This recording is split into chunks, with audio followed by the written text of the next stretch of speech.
thank you everyone for joining us today. We are here with Southeastern alumnus and Channel 6 meteorologist, Mr. Alan Crone. Alan, thank you for joining us today. Oh, well, thank you very much. It's an honor for me to be here with you, and it's good to see you, Dale. It's good to see you. In disclosure, Alan and I went to school together about 5 years ago, maybe 10. Yeah, we got to add a few there. Okay, well, it's a bit. We won't do numbers. Numbers are rude. But it has been a while, and I wanted to make sure that we had a chance to visit. And first of all, to thank you for your leadership in the industry in the state, and to have a chance to visit with students about what's going on in the industry and what's going on in the industry in today's climate. First, I wonder, and this is kind of a terrible question to ask, but could you take just a few minutes and sort of tell people about what your journey was like from leaving Southeastern and where you are today and what you're working on today, so they have kind of a bio for you? Yeah, absolutely. It's a very interesting journey. As you, I'm sure, tell your students all the time, you never know exactly what's around the corner, but even though we make preparations to try to get onto that path and that journey. So graduate. So I will talk a little number or two, Dale. So this is going to put you in this category. Graduated in 1988. Waited a year for my sweetheart to graduate as well, back behind me. And then Tracy Bond was her maiden name. We got married in 1990 and just celebrated an anniversary. We have two kids, 121, a girl, Callie, a boy, 18K. They're both at Oklahoma State University. They're doing pretty well. After we left Southeastern, basically after I left in 90, my wife continued her education at Texas Women's University for a master's program. And at that point, I was still working in radio. So I worked for the land troops at KSCO, KLBC there in Durant, and then moved to Denton, Texas, and got a job with a radio station there. It was a news talk, KDNT AM. It was owned by a group called Community Radio that owned about 11 radio stations. And I enjoyed that greatly. Worked there for a couple of years. And then Dale, around 94, 95, the broadcast industry went through a lot of deregulation. So a lot of the rules about ownership kind of eased up a little bit. Years ago, it was 777, 7 AM, 7 FM, and you couldn't own over 50% of the market in any kind of DMA. And then it kind of eased up quite a bit, and there was lots of trading of radio stations and television stations through the lower 90s, 92, 93, 94. So the station group sold a few of those. I find myself working construction. I had a buddy that worked at Channel 12 in Sherman, and he said, come on down. So I started working at Channel 12 in Sherman, commuting back and forth from Denton. That was in 94. Long story short, I've always been a weather nut and nerd and just a weather geek, basically. And around 94, there was an opportunity, 95 to 96, pardon me, there was an opportunity for me to step into a role that I never thought I would have the opportunity to do, and that was to do on-air weather. But the requirement from the folks at Channel 12 was that I had to go back to school.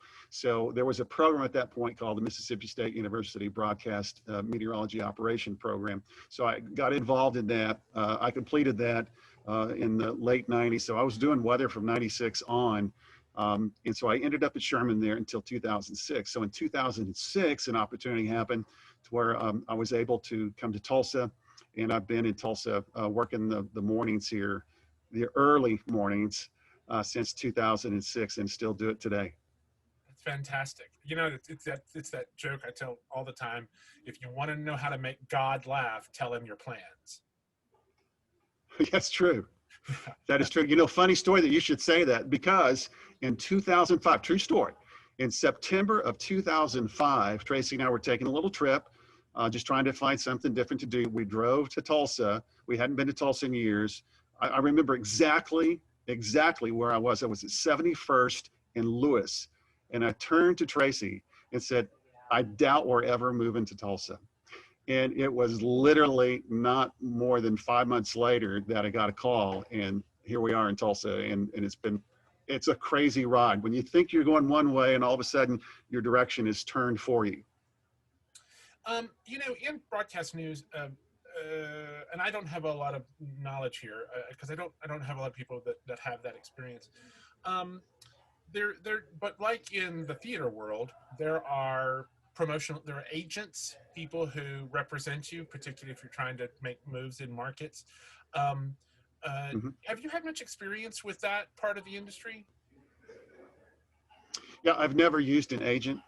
Um, my moves, of course, I've only worked at really two television stations for my entire career, Channel 12 for, years, and then from 2006 to the present here at Griffin Communications. So I don't have um, any active experience with an agent. I was contacted once or twice, by some headhunters over the last couple of years.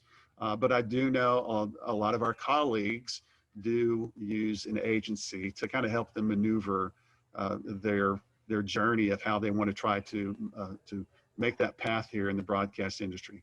Because for many people, and particularly maybe in news, I think is you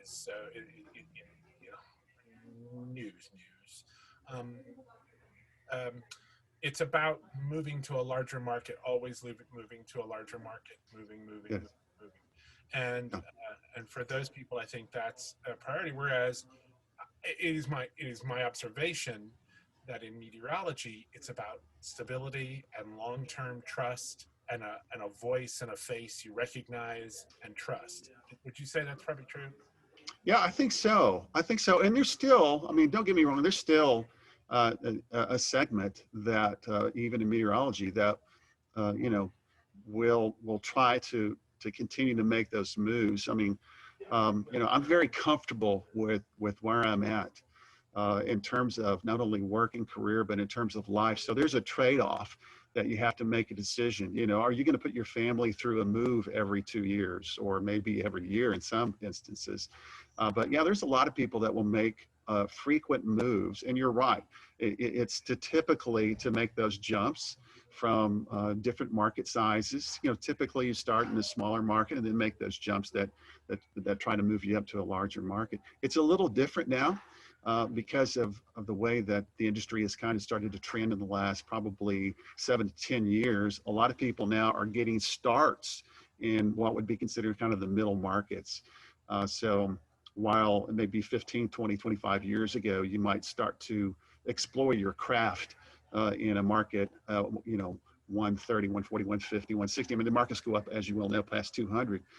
Now, some people are able to get their first job out of college into a middle market type setting. Some people get a first job into a market that's 40, 50, 60 from a DMA ranking. So it has changed a little bit, but there's still a mindset that in order to continue to progress with your career in terms of salary, maybe in terms of just craft work. As you talk to musicians, and musicians will tell you that one of the best ways to learn how to play an instrument is to listen to other people play. And so one of the things that you also do in broadcast news is that you listen and you watch and you see how other people are developing their craft, and not necessarily try to mimic that, but try to take the good things that they're doing from that and help you to create that commonality, that thread of growing, because you always want to be growing. That's it. That's it. That's great. Well, speaking about today's market and things that are going on, one of the questions that I've been asking folks is obviously in the time of COVID-19, a lot of things have changed. Certainly, a lot of things in the teaching industry have changed. I mean, 2 years ago, who ever heard of Zoom? No one. And now, Right. everyone's on it. Um, uh, how can you tell us about some things and ways in which, just down to the nuts and bolts, even practicality of how you all have had to sort of change things you do at Channel 6 and how you maybe personally are having Sure. things? Yeah, absolutely. So, this all, as we all know, kind of started to bubble up like, March and April. And we were very proactive here at Channel 6, KOTV, News on 6, Griffin Communication. Griffin, by the way, is a privately held company. It's a locally owned company. It owns Channel 6 here in Tulsa and Channel 9 in Oklahoma City. And they were very proactive.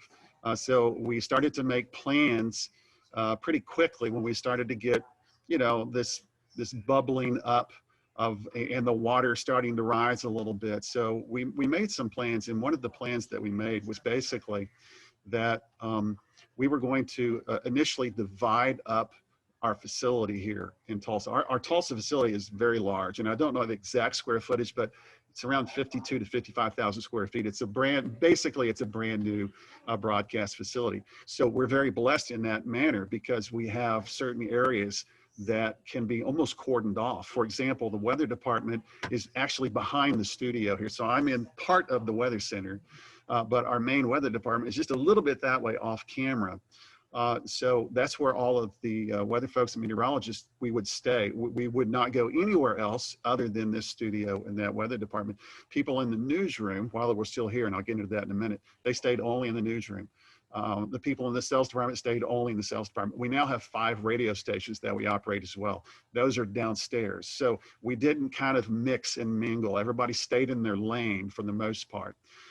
Then when it started to get to the point that it's like, you know, we need to develop a strategy of working from home, we were fortunate because about a year and a half ago, Dale, our company made a commitment to try to outfit all of our MMJs, all of our photographers, all of our reporters with basically their own set of gear. We even started to make a progress of trying to get everybody access to a vehicle, or mostly access to a vehicle that they might even be able to take home. So we were able to pivot pretty quickly to a work from home mentality. So reporters didn't come into the station. Only a few number of people came into the station for a very long time. We had a few management people here, salespeople stayed at home, worked from home, pardon me. Reporters were out in the field constantly, didn't come into the station, and we were able to pivot and handle that pretty quickly because we had made plans about a year and a half ago to start ramping up that equipment. So everybody's got their own equipment. Everybody's got access to a vehicle that's pretty much their own. At the same time, we're still going through the same thing that you guys are doing as well. I mean, we're being proactive with, you know, the little things after we like touch equipment here. I'm grabbing wipes, wiping it down. Microphone cables, we're taking those off, we're wiping them down. We're trying to do every kind of precaution that we can to keep from spreading anything. And that continues even today. So while we have relaxed a little bit of that, we still have most of our reporters that are in the field. So even from a morning standpoint, we have morning editorial meetings. They're doing just like we're doing right now.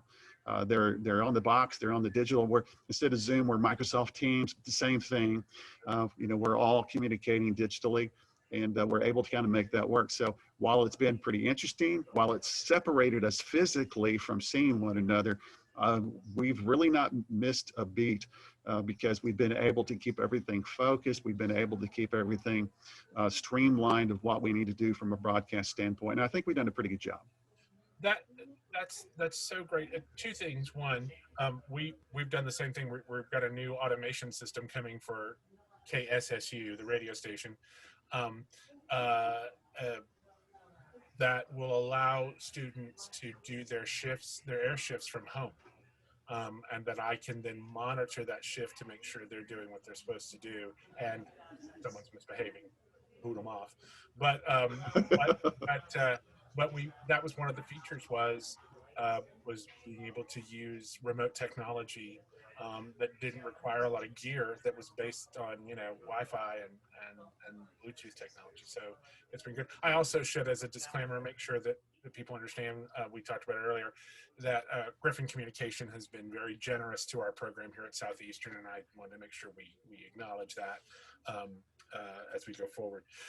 The next question I had for you was, so some of the students who are watching this right now are probably sophomores, juniors in their college program, maybe 4 to 6 semesters, 4 to 5, maybe semesters out from graduation.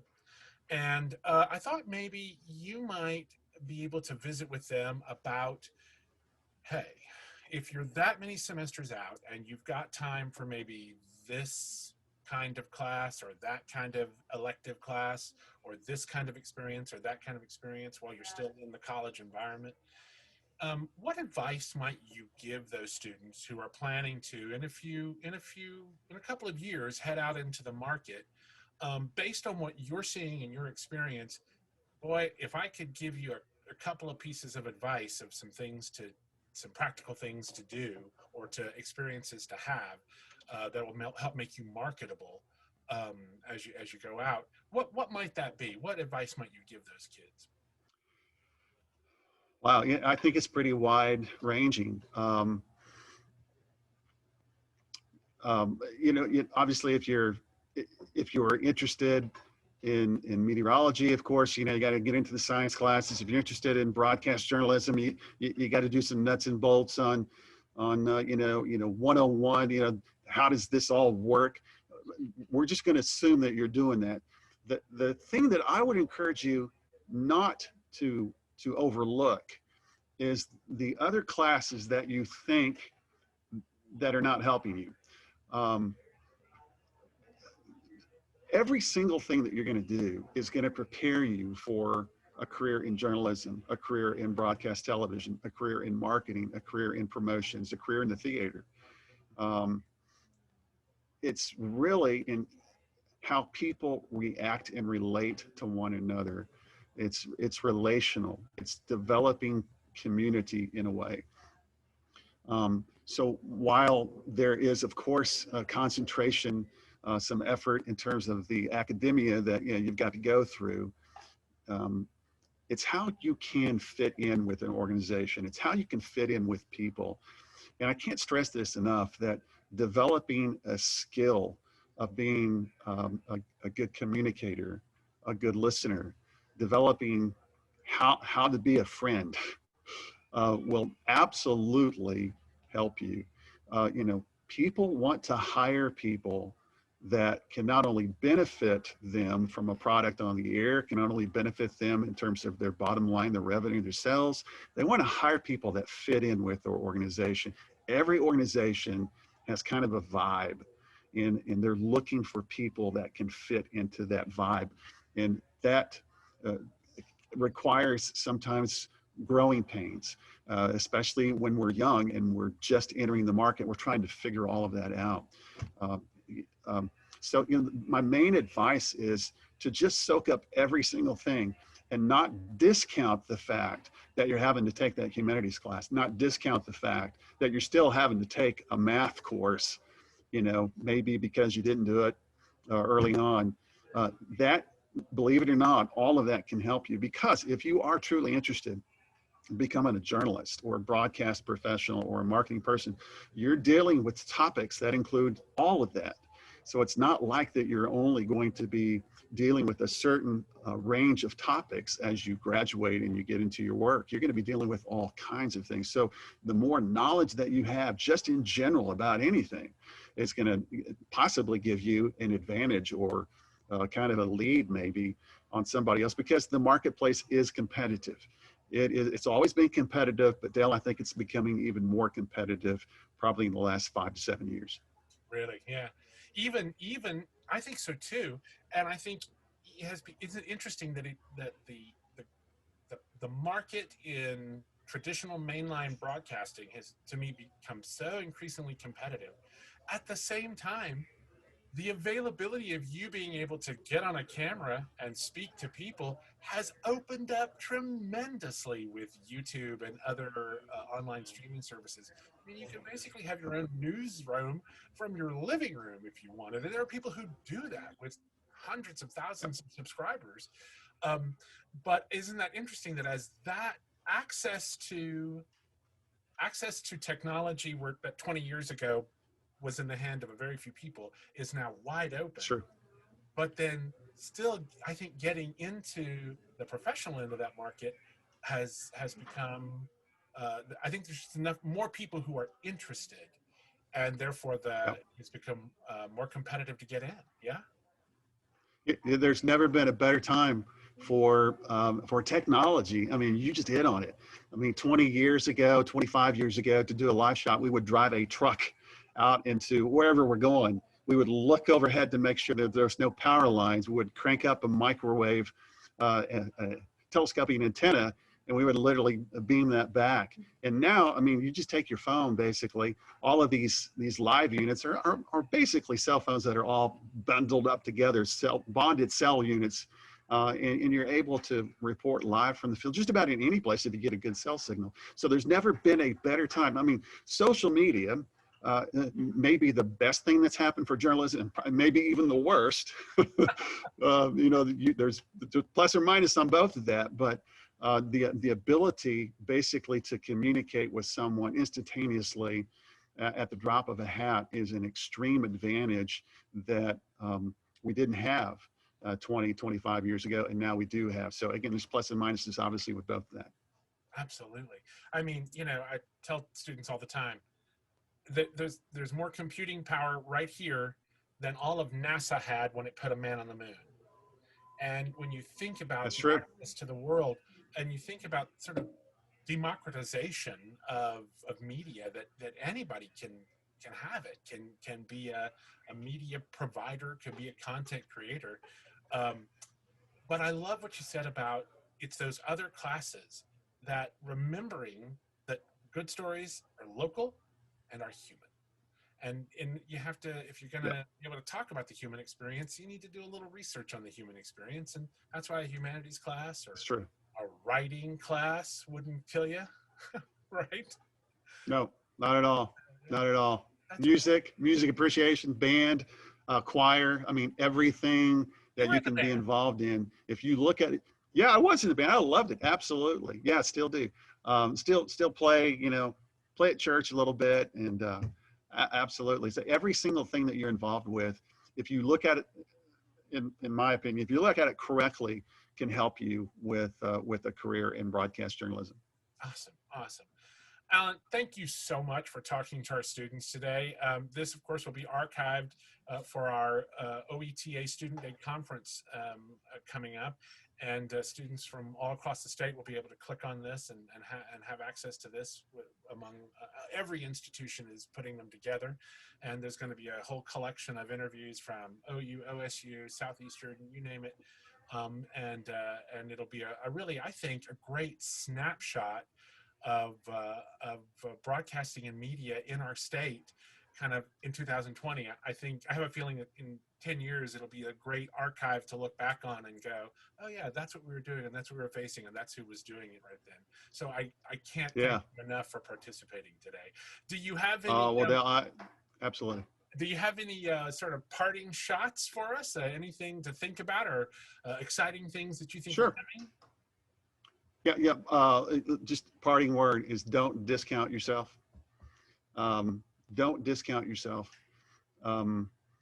It's okay to get on the phone, be aggressive, check with people in terms of entry into the broadcast or journalism arenas. Be willing to get into a little bit of work during the summertime. Be willing to volunteer. People are always looking for interns, and that is a great way to get into the stream, get into that river, and to see a little bit of what it's like on a daily basis. Awesome. Thank you very much, Alan Crone. We appreciate you being with us. Dale, it's been an honor, and thank you very much.